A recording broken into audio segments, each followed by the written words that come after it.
Adobe Premiere Pro CC Echo Sound Effect free tutorial. If this helped, drop a like, share the video, and subscribe for more. Learn passive income concepts, click the link down below. Step number 1, make sure your audio clip is selected and highlighted on the timeline like so. And now the next step, as you can see here, if you want to add this free voice echo effect.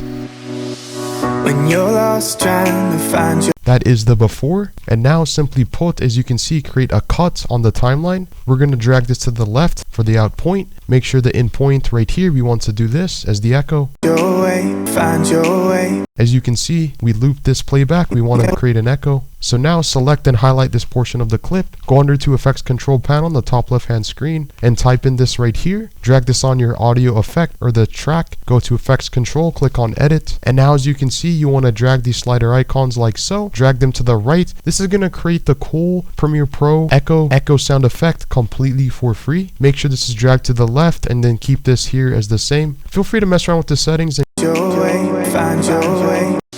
When you're lost trying